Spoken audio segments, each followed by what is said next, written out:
Assalamu alaikum. Myself Mahnoor Najam from BS Biological Sciences 4th semester. Today I am going to present ecological succession. What is ecological succession? Ecological succession is the observed process of change in the species structure of an ecological community over a period of time. Succession एक ऐसा process है जिसमें किसी भी community के species structure में with the passage of time change आ जाता है, यानी कि कम्युनिटी में जितनी भी स्पीशीज होती हैं वो टाइम के साथ साथ चेंज हो जाती हैं, नई स्पीशीज से रिप्लेस हो जाती हैं. Ecosystems are constantly changing. हमारे इर्द गिर्द जितने भी इकोसिस्टम्स हैं वो चेंज हो रहे होते हैं, वो सेम नहीं रहते. Ecological succession is a gradual process of change and replacement of the types of species in a community. Succession एक ग्रेजुअल प्रोसेस है जिसमें कम्युनिटी की तमाम स्पीशीज़ जो होती हैं वो चेंज हो जाती हैं और या नई स्पीशीज़ से रिप्लेस हो जाती हैं, और ये ग्रेजुअल प्रोसेस है जो कि कंटिन्यूसली होता रहता है. Each new community makes it harder for the previous community to survive. जो भी नई कम्युनिटी होती है वो पिछली कम्युनिटी के लिए सर्वाइवल मुश्किल बना देती है. Types of ecological succession. There are two main types of ecological succession: primary succession, secondary succession. Primary succession is the process of creating life in an area where no life existed earlier. Primary succession एक ऐसा process है जिसमें किसी ऐसे area में life start होती है जहाँ पे पहले लाइफ बिल्कुल एग्जिस्ट नहीं करती थी, यानी कि वो एरिया बिल्कुल लाइफ के बगैर था, उसमें पहले बिल्कुल लाइफ नहीं थी और वहाँ पे लाइफ की जनरेशन होना, उसको हम प्राइमरी सक्सेशन कहेंगे. It is a long process and require thousands of year. ये एक बहुत लंबा प्रोसेस होता है क्योंकि इसमें सॉयल में जो होते हैं वो लाइफ के सपोर्टिंग मटेरियल्स मौजूद नहीं होते, इसलिए लाइफ को स्टार्ट होने में बहुत ज़्यादा टाइम लगता है और थाउजेंड ऑफ ईयर्स लग जाते हैं. An example of an area in which a community has never lived before would be a new lava or rock from a volcano that makes a new island. एक ऐसा area जिसमें कोई community पहले ना रही हो और वो उसको उसमें प्राइमरी सक्सेशन होती है, यानी कि जैसे हम देख सकते हैं कि एक छोटे लावा से एक पूरा वोल्केनो बन जाना या एक रॉक से पूरा एक आइलैंड बन जाना, यानी कि एक बिल्कुल छोटे से माइनर से ऑर्गेनिज्म से पूरी एक कम्युनिटी बन जाना. begins in a place without any soil like sides of volcanoes, landslides, flooding. यानी कि ऐसे प्लेस में होता है जिसमें सॉयल ना हो, यानी कि सॉयल के बगैर प्राइमरी सक्सेशन होती है. Starts with the arrival of living things such as lichens that do not need any soil to survive. ये ऐसे ऑर्गेनिज्म से स्टार्ट होता है जिनको सर्वाइवल के लिए सॉयल चाहिए नहीं होती है, जैसे कि लाइकेंस हैं, उनको हम पायनियर स्पीशीज़ कहते हैं. Secondary succession is a process of destabilization that follows a disturbance in an area where life has formed an ecosystem. Secondary succession एक ऐसा प्रोसेस है जिसमें लाइफ की रिस्टेबलाइजेशन होती है आफ्टर अ डिस्टर्बेंस, यानी कि जब एक इकोसिस्टम किसी भी डिज़ास्टर की वजह से डिस्टर्ब हो जाता है, उसकी सारी स्पीशीज़ डिस्ट्रॉय हो जाती हैं, तो आहिस्ता आहिस्ता वो दोबारा से अपनी ओरिजिनल पोजीशन पे आ जाती हैं, उसको हम सेकेंडरी सक्सेशन कहते हैं. It is a rapid process and require few months और ईयर्स. ये एक बहुत रैपिड प्रोसेस है क्योंकि सॉइल इंटैक्ट होती है, उसमें सारे मिनरल्स वगैरह मौजूद होते हैं, इसलिए लाइफ को वो जल्दी से सपोर्ट करते हैं और लाइफ दोबारा स्टार्ट हो जाती है और ये चंद महीनों में कंप्लीट हो जाता है process. Secondary succession occurs on a surface where an ecosystem has previously existed. Secondary succession एक ऐसी surface पे होती है जिसमें कोई ecosystem पहले रह चुका होता है. It is a process by which one community replaces another community which has been partially or totally destroyed, might be by natural process such as floods, earthquake, etc. ये एक ऐसा प्रोसेस है जिसमें एक कम्युनिटी दूसरी कम्युनिटी से replace हो जाती है, यानी कि जो कम्युनिटी पहले डिस्ट्रॉय हो चुकी है किसी भी डिज़ास्टर की वजह से, जैसे कि फ्लड्स, अर्थक्वेक की वजह से, तो वो नई कम्युनिटी से रिप्लेस हो जाती है. When an existing community has been cleared by any type of disturbance such as fire, cyclone, etc., and the soil remains intact, the area begins to return to its natural community.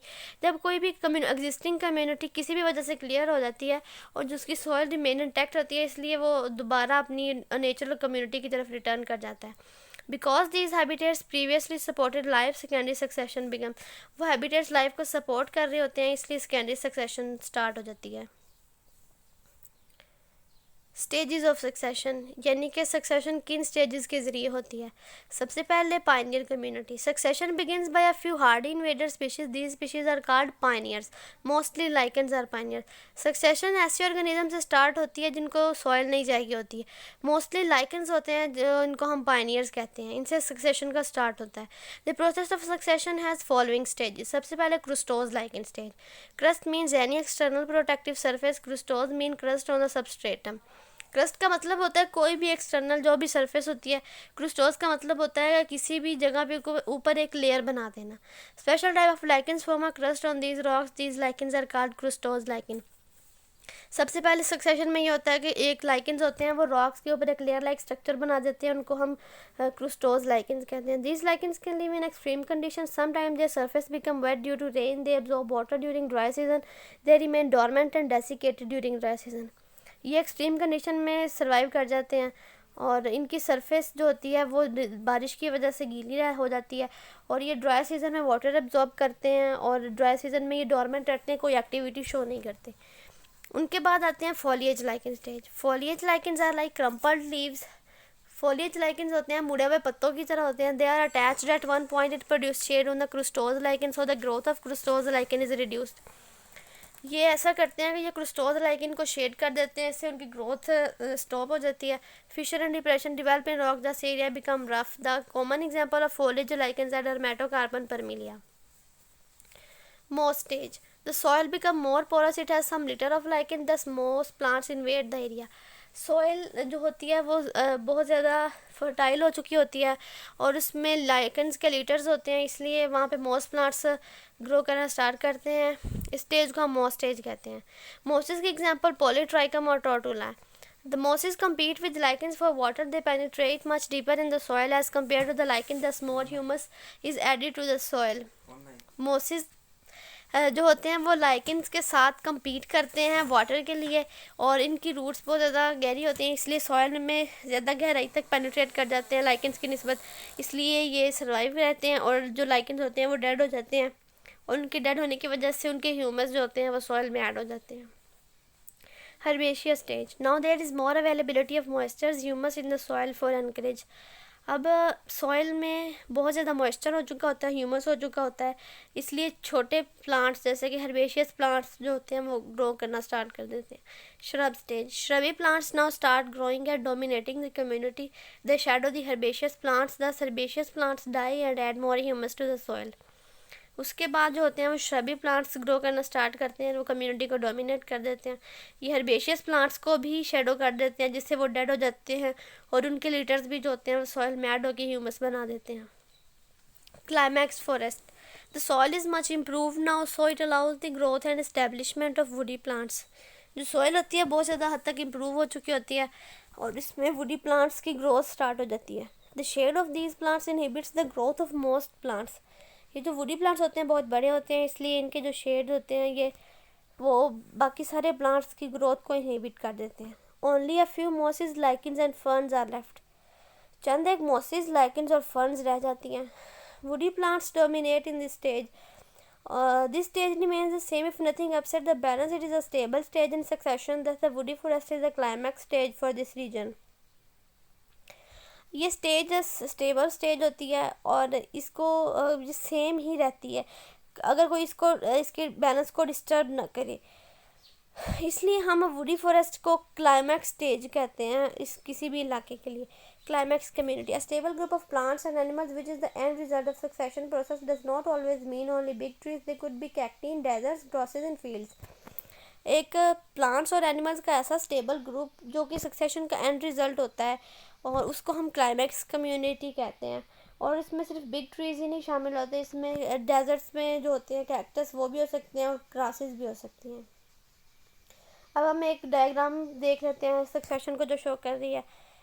सबसे पहले bear rock थी, उसमें कोई भी living thing मौजूद नहीं थी। उसके बाद उसमें लाइकेंस ग्रो हुए, फिर आहिस्ता मोसेस, हर्ब्स, वीड्स और ग्रासेस, श्रब्स, फिर उसके बाद उससे बड़े प्लांट्स, पाइन, हिकरीज, इमेच्योर रॉक्स और फिर एट द एंड स्टेज बहुत बड़े प्लांट्स यानी कि वुडी प्लांट्स ग्रो हुए जैसे कि oaks, hickories, black walnuts, maple, tulip, poplar, beaches.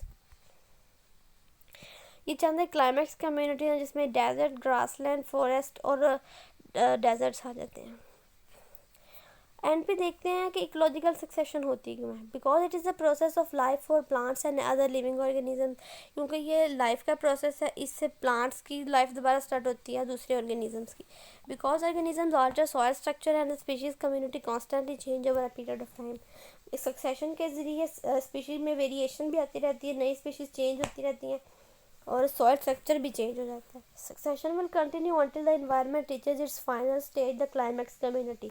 Succession start रहती है, कंटिन्यू रहती है यहाँ तक कि अपनी एनवायरनमेंट जो भी होती है वो अपनी फाइनल स्टेज यानी कि क्लाइमैक्स कम्युनिटी तक पहुँच जाए, और इस तरह हमारी सक्सेशन कंप्लीट होती है। That's all, thank you.